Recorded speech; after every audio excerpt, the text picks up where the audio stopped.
Los saludo desde Granada, municipio ubicado al sur del departamento del Meta. En Colombia siempre estamos en política y qué bueno escuchar la voz de la experiencia. Para ello me acompaña hoy Alfonso Parada Pardo, exalcalde del municipio de Granada y quien ha visto pasar por este municipio a muchos alcaldes y por supuesto ha logrado analizarlos.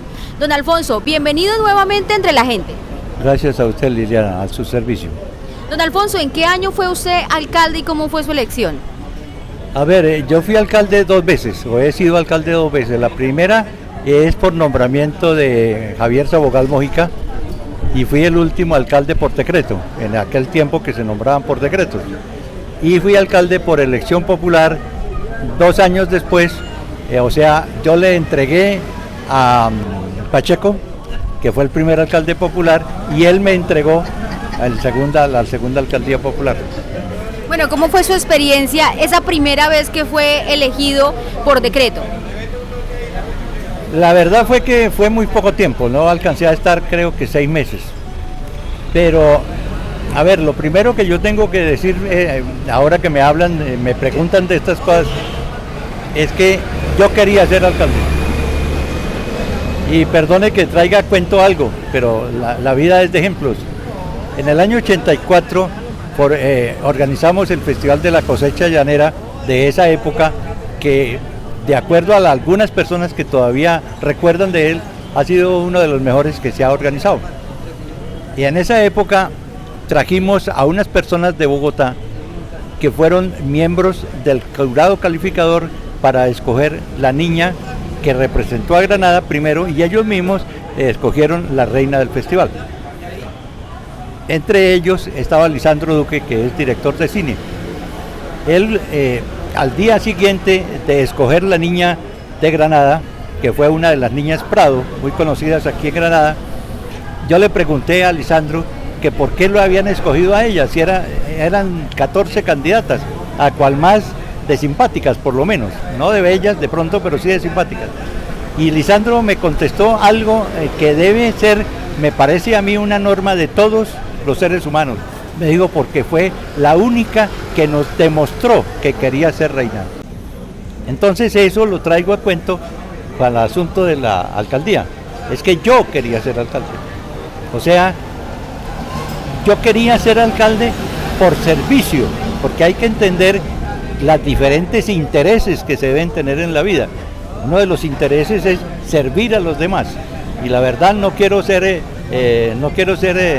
santo ni pontífice en todas estas cosas, pero cada uno tenemos que saber para qué servimos, y yo sé que yo sirvo para servirle a los demás.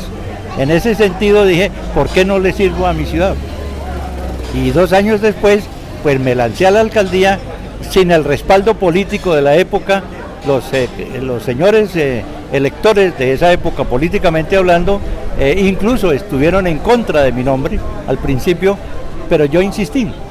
Y lógicamente pues después me acompañaron y ganamos la alcaldía muy holgadamente, pero todo basado en la voluntad de querer hacer las cosas. ¿En algún momento después de ser elegido alcalde y hacer su ejercicio, de pronto se arrepintió? No, ni más faltaba, ni más faltaba. De pronto una cosa es arrepentirse y otra cosa es reconocer lo que se dejó de hacer o lo que se hizo mal. No me arrepiento.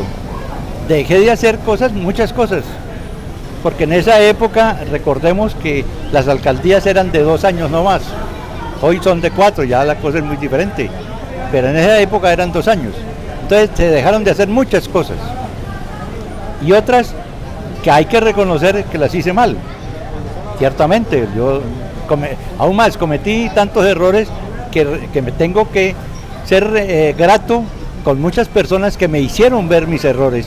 Y de pronto uno en especial que me hizo ver un error que si no se dan cuenta a tiempo me echan a la cárcel, porque hice una embarrada de carácter legal que es inconcebible. Pero alguien me dijo, esto está mal hecho, y hubo tiempo necesario y voluntad para poderlo arreglar.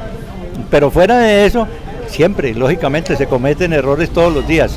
El asunto es uno tratar de aprender de los errores, de ser precavido y de conocer y de informarse, de conocer, de informarse. Llegar a un cargo de esta naturaleza no es difícil llevarlo adelante, siempre y cuando esté uno siempre bien informado en todas las cosas de carácter económico, social, jurídico, legislativo y más que todo de tener el interés de servirle a la comunidad. Ese es el punto principal. ¿Qué tan importante cree usted, don Alfonso, que es el equipo de trabajo que tiene un alcalde? Yo creo que es el 200%. De pronto, y es un asunto que, Liliana, realmente lo he debatido con muchos amigos y siempre les he dicho, todo depende del equipo de gobierno que uno tiene. Uno puede llegar, y de hecho, todos los que pasamos por una alcaldía, por una gobernación, incluso por la presidencia de Colombia, todos tenemos las mejores buenas intenciones del mundo. O sea, debo partir de esa base, ¿sí? Y en el camino es cuando se presentan todos los enredos que conocemos, ¿sí? Pero uno depende, cuando llega a esas instancias, municipal, departamental y nacional, uno depende en 100% del equipo de trabajo que tenga, del círculo más cercano que uno tenga. Si uno hace las cosas bien, eso no quiere decir que si los ejecutores no las hacen bien, ¿qué sacamos? No sacamos absolutamente nada. En el caso mío, yo he sido grato toda la vida y lo reconozco, tuve un excelente equipo de gobierno, tuve gente súper leal, no con Alfonso Parada, sino con la ciudad, que es lo más importante. Bueno, ¿cómo saber de pronto un alcalde, un presidente o cualquier político que ya llega a un cargo, cómo saber quiénes pueden ser leales y quiénes no? ¿Cómo se hace para seleccionar o para elegir su equipo de trabajo? Pues a ver, por la experiencia puedo decir que debe haber una mezcla o existir una mezcla demasiadamente bien equilibrada entre corazón y razonamiento. ¿Sí? Una cosa es sentir las cosas y otra cosa es analizar las cosas. Se supone que cuando uno tiene un equipo de gobierno, ese equipo está conformado con gente que uno conoce y que le tiene algún conocimiento y cierta confianza. Aunque la gente no crea, es imposible que uno como alcalde o como gobernador o como presidente vaya a nombrar a una persona que es enemiga de uno, por ejemplo. Eso es impensable. Puede con el tiempo, de pronto se puede hacer, pero ya combinaciones de carácter político. Pero inicialmente un equipo de gobierno siempre será con las personas de confianza. Sin embargo, esa confianza nace del corazón, ¿cierto? Pero también debe nacer del razonamiento que se debe tener. La gente no recordará, pero yo hace muchos años, cuando fui alcalde, iniciamos en un 1 de junio y el 31 de diciembre yo le pedí la renuncia a todo mi gabinete y lo cambié casi en el 60%. ¿Por qué? Porque en los 6 meses me di cuenta de que el corazón mío había funcionado y los había nombrado, pero el razonamiento me llevaba a decir que fulano o sutano o mengano no estaban cumpliendo con el cometido de acuerdo a mi modo de pensar. Como alcalde, ¿cuál fue su mayor satisfacción? Fundar el Luis Carlos Galán. ¿Qué le decía a la gente en ese momento? Uno se encuentra con algo bastante curioso, Liliana. La gente en Granada es una gente absolutamente buena, de un corazón violento, pero tenemos un pueblo que no vive bien informado, que vive para el día a día, porque vive pensando en lo lógico, en lo más humano, que es sostener a mi familia, que es sostener aquello. Entonces no le queda tiempo para estar informado, para conocer una cultura, para conocer muchas cosas, que es lo que hacen que uno tenga un bagaje universal para entender algunas cosas. Para mí lo principal fue crear el Luis Carlos Galán, el colegio. ¿Por qué? Porque para mí la educación es lo primero. Si van a auscultar qué hice yo en los 2 años, encontrarán que solamente se pavimentó una calle. Recuerdo, calle 18 entre 11 y 12, no más. ¿Por qué? Porque para mí la pavimentada de una calle no es primordial frente a la educación de un pueblo. ¿Sí? Yo traje a la ESAP, yo creé también el colegio Brisas de Iriquén, conjuntamente con un concejal de la época que se consiguió un dinero y tal, todas esas cosas. Pero también traje la Cámara de Comercio de Villavicencio, que hoy en día no hacen sino insultarla y hablar de la peor manera de la Cámara de Comercio. Y yo siempre le he dicho, las cámaras de comercio sirven en la medida que la gente le exija a la Cámara que le sirva.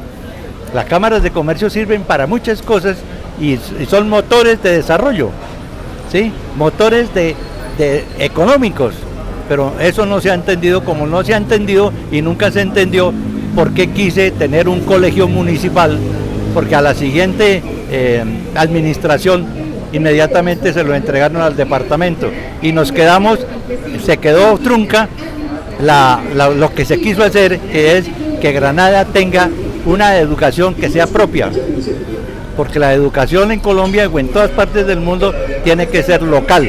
La democracia comienza en lo local para arriba, y aquí en Colombia las cosas se hacen de allá para acá, cuando deben ser de aquí, de lo local, de aquí para arriba. Por eso lo creé, pero nadie entendió. Bueno, quizás ahora cuando se reflexione sí se entenderá. De pronto, pero es que hay cosas no quiero hablar mal de nadie, ni más faltaba, pero sí me le he pasado, ya llevo 40 años en Granada de paso, y conozco la idiosincrasia de nuestro pueblo. La idiosincrasia es de ser una persona, vuelvo y repito, buenísimas, de un corazón extraordinario, pero aquí realmente redunda la extorsión, ¿sí? El amarillismo, la informalidad, pero todas son cosas no que le nazca a la gente porque le quiere hacerlo, sino porque por muchas circunstancias se ve obligado porque la situación es esa. Entonces nosotros mismos no nos hemos organizado como pueblo. Entonces cuando uno hace un colegio, la gente no entiende para qué es el colegio, sino simplemente lo que piensa es, me quito el chino de encima y se lo mando al colegio. No, lo que queríamos y lo que debemos hacer es comenzar a sembrar la semilla de una educación, de una identidad granadina. Eso es lo que se debe hacer. En una sociedad no se hace de la noche a la mañana, se van generaciones enteras. Si uno toma ejemplos y que debe tomarse, los grandes países del mundo no se hicieron de la noche a la mañana, pasaron 6 siglos, 5 siglos, 400 años, lo que sea, para formarse, para hacerse lo que hoy en día son.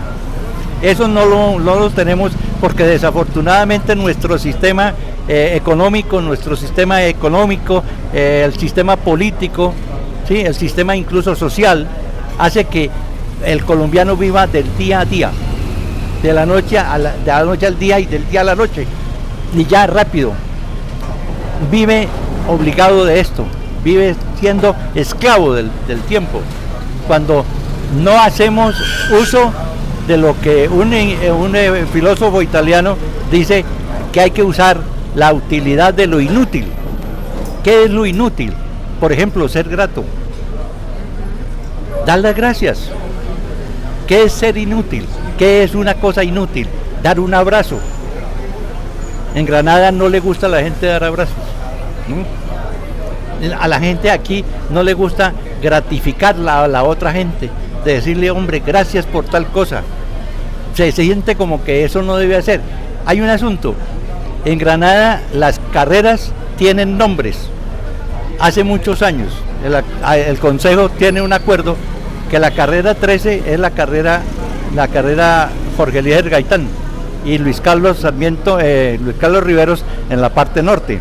La calle 15 se llama la avenida Martín Viatela. ¿Cuándo los hemos usado? Nunca.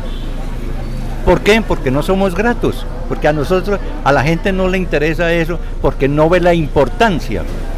La importancia de eso es que eso nos llama a querer a Granada. Lo único que nosotros hacemos con la mejor expresión, y no quiero ofender a nadie, pero lo que se hace aquí es explotar a Granada. sacarle jugo porque la ciudad da para todos, de alguna manera, regular o irregular, formal o informal, pero nos da, y la gente lo hace, pero no tenemos el amor a la ciudad, no lo tenemos en ninguna parte. Nosotros hace muchos años hicimos un ensayo y un informe con la Cámara de Comercio de Villavicencio precisamente, de un proyecto macrocultural que se llama Queremos a Granada, que es hacer eventos que nos lleven a conocer a Granada, el inventario cultural, nuestro patrimonio, hacer todas esas cosas. ¿Qué pasó? Nunca se pudo hacer, nadie nos paró bolas a eso. Eso es lo que le pasa a Granada. De pronto es una gran ciudad, tenemos casi 100.000 habitantes ya, tenemos 52 barrios, tenemos en el campo más de 36 veredas, somos un cúmulo, es una ciudad riquísima, riquísimos, pero todavía no somos conscientes de la riqueza que tenemos. Don Alfonso, cuando una persona llega a la alcaldía, independientemente de quién sea, ¿cree que para que pueda cumplir su función es importante el apoyo de la comunidad? Porque a veces vemos que la gente se divide y cuando hay, ¿cómo se dice? Cuando hay temas políticos, entonces a veces no pensamos en apoyar, sino en más bien lo que usted dice, mirar lo malo y hacer enemigos. ¿Cuál cree que sería la actitud que debería tomar la gente y cómo afecta eso a una alcaldía? Bueno, lo que pasa es que, su merced, uno tiene que, para responder eso, echar un poquito para atrás. Eso de lo que estás haciendo, de la radiografía que acabas de presentar, que es real, absolutamente real, viene de muy atrás, porque hay otra cosa que es las tantas vicisitudes que ha vivido el pueblo colombiano, de diferentes motivos, nos llevan a una cosa. Hablábamos fuera de cámaras, recuerdas, de la tramitología. ¿Por qué Colombia es tan de la tramitología? ¿A qué se debe? A una sencilla razón, la desconfianza. Todo el mundo desconfía de todo el mundo, ¿sí? A mí me pasa aquí, que hay una señora que viene y me pregunta, dígame una cosita, por favor, ¿dónde queda el Coliseo? Yo le digo en tal parte, y resulta que pasa a la siguiente mesa y pregunta lo mismo. ¿Qué es eso? Desconfianza. Yo le dije mentira, seguramente vaya para constatar que le dije la verdad. O sea, al pueblo colombiano y al pueblo granadino en especial nos tiene matados la desconfianza. Entonces, esas cosas de las divisiones y de todas estas cosas, ¿cierto? Viene de esa desconfianza porque la gente dice, no, yo mejor me lidero tal cosa para que las cosas se hagan como yo quiero, sin tener en cuenta que no hay diálogo. ¿Por qué se habla tanto de que tengamos diálogo? Lo que tenemos en Colombia son monólogos, o sea, el diálogo de los sordos, ¿cierto? Tú hablas, yo hablo, él habla, nosotros hablamos, todos estamos hablando, pero no tenemos ni idea de qué estamos hablando, porque no me oyes, porque una cosa es oír y otra cosa es escuchar, una cosa es mirar y otra cosa es ver, y nosotros muy fácilmente trastocamos todos los términos, estamos prejuzgando. Nosotros vemos una persona y ya la estamos prejuzgando. Mire cómo camina. El solo hecho de decir mire cómo camina, ya estamos prejuzgando. Puede que camine muy feo, pero es toda una dama o todo un caballero. ¿Uno qué va a saber? Pero ese es nuestra idiosincrasia, nuestro modo de ser. Hay que cambiarlo, sí. ¿Cómo? Comencemos a dialogar. ¿Pero cómo comenzamos a dialogar? Pues informándonos primero. Informándonos. La educación para mí comienza en la información elemental. ¿Cuál es la primera información del día? ¿Cómo estás? Bien, esa es la primera información. Esa es educación. No es que, si viste que Caracol dijo que no sé qué cosas que esto, eso no, esa es una información, pero no es la primordial. La primordial es el buenos días, ¿cómo estás? ¿Cómo te va? ¿Cómo estás? Tu casa, los niños. Seamos compañeros. En alguna parte, hace muchos años, Liliana, yo escribí para la revista Kiwanis un asunto sobre los niños. Y en base a una experiencia que yo tuve en Bogotá sobre la vida Kiwanis, escribía que todos somos padres de todos los niños. O sea, yo veo un niño y es como si fuera a ver mi hijo. La gente dice, lo que pasa es que le gustan los niños. Perdóneme usted la expresión. ¿Por qué? Porque todos tenemos la desconfianza. Nadie va a creer que yo realmente me intereso por la vida de ese niño. ¿Sí? De que, ¿qué pasa? ¿Dónde está la señora? Miren para el dónde va. No, hay algún interés y tiene que ser malsano. En ese orden de cosas, pasado a la pregunta que me haces del grupo y de la cosa y de la política, allá llevemos eso a esas dimensiones. Entonces, por eso es que se crean los intereses. Entonces viene la otra, que es la degradación, y por eso la corrupción. Recordemos que Turbay Ayala, junto con muchos presidentes de Colombia, él nunca fue un profesional, nunca pasó por la universidad, tenía la experiencia de la vida. Y él que dijo, tenemos que estudiar a la corrupción en sus reales consecuencias. Y la gente lo aborda, lo acaba, lo minimiza porque dijo eso. Yo estoy de acuerdo con él. ¿Por qué? Porque es que en Colombia la ley dice que corrupto es aquel que roba al Estado. No, la corrupción es aquel que hace algo en contra de la ética y la moral. Sonarán las palabras que acabo de decir como si fuera una apostasía. No, pero realmente si queremos que un pueblo bien hecho, tiene que saber qué es moral y qué es ética. Decir una mentira es una corrupción. Ese es el punto.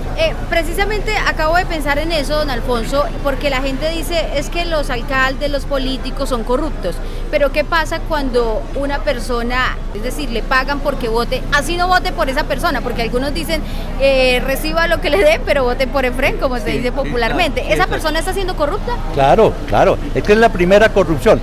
Incluso hay gente en Colombia que escribe sobre eso, pero nadie le para bolas. Por ejemplo, escritores como Antonio Caballero, como Vlado, como Piedad Bonet, hablan de eso. ¿Qué es corrupción? Corrupción es decirle en este momento que llega mi hijo, me dice, quiero tal cosa, vaya a la esquina y cómprelo. Y resulta que lo que están vendiendo en la esquina es una piratería. Eso es corrupto. Así es sencillo. Entre la gente, contamos historias, transmitimos emociones.